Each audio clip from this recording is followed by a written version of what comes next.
രാജീവ് ചന്ദ്രശേഖർ ബി.ജെ.പിയുടെ സംസ്ഥാന പ്രസിഡന്റ് ആകുമ്പോൾ സ്വാഭാവികമായിട്ട് അത് ബി.ജെ.പിയുടെ താല്പര്യമാണ് ആരെ പ്രസിഡന്റ് ആക്കണം വേണ്ട എന്നുള്ളത്. പക്ഷെ നമ്മൾ അതിനെ നിഷ്പക്ഷമായിട്ട് വിലയിരുത്തുമ്പോൾ രാജീവ് ചന്ദ്രശേഖർ ജനകീയനായ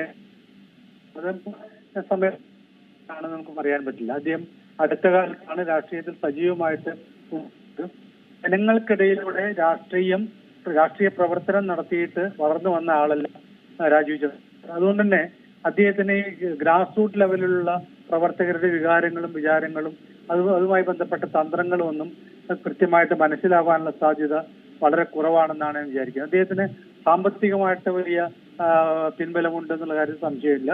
അദ്ദേഹം വളരെ ബുദ്ധിമാനാണെന്നുള്ള കാര്യത്തിലോ ബുദ്ധിജീവിയാണെന്നുള്ള കാര്യത്തിലോ അതൊന്നും ഇല്ലാത്ത കാര്യമാണ്. പക്ഷേ ശരിക്കും ജനങ്ങൾക്കിടയിലേക്ക് ഏത് രാഷ്ട്രീയ പാർട്ടിയിലാണ് ജനങ്ങൾക്കിടയിലേക്ക് ഇറങ്ങിച്ചെന്നുകൊണ്ട് ജനകീയനായിട്ടുള്ള നേതാവ് ആ ഒരു രീതിയിലേക്ക് ആ കൂടുതൽ ബലം കിട്ടുക.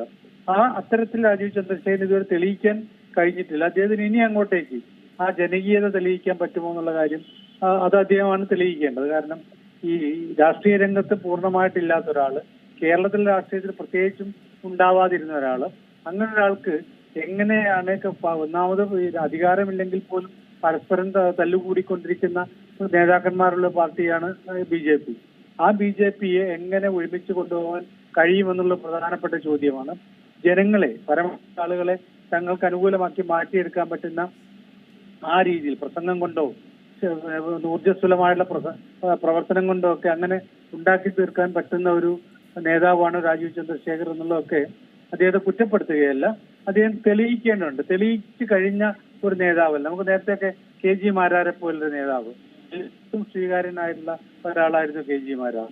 അത്തരത്തിലുള്ള ആളുകൾ ഉണ്ടാകുമ്പോൾ ഒ രാജഗോപാല് ഒരു ജനകീയ നേതാവായിരുന്നു. അങ്ങനെ നിലവിലുള്ള പല ആളുകളും ആ രീതിയിൽ ജനകീയന്മാരാണെന്ന് തെളിയിച്ച ആളുകളാണ്.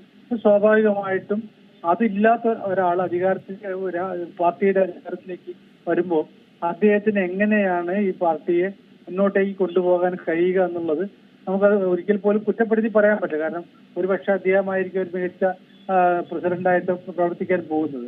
പക്ഷെ ഇതുവരെയുള്ള കാര്യങ്ങൾ വെച്ചുകൊണ്ട് ജനകീയ അടിത്തറയില്ലാത്ത ഒരു നേതാവാണ് രാജീവ് ചന്ദ്രശേഖർ എന്നുള്ള കാര്യത്തിൽ താല്പര്യമില്ല. അദ്ദേഹത്തിന് കേരളത്തിനകത്ത് പ്രവർത്തിച്ച ഒരു രാഷ്ട്രീയ പ്രവർത്തനത്തിന്റെ ഒരു ഫുൾ ടൈം രാഷ്ട്രീയക്കാരന്റെ പ്രവർത്തന പരിചയമില്ലാത്തയാളാണ്. സ്വാഭാവികമായിട്ടും അദ്ദേഹം അതൊക്കെ നേടിയെടുക്കുകയാണെങ്കിൽ അത് ആ പാർട്ടി ഗുണം ചെയ്യുമെന്നാണ് ഞാൻ കരുതുന്നത്.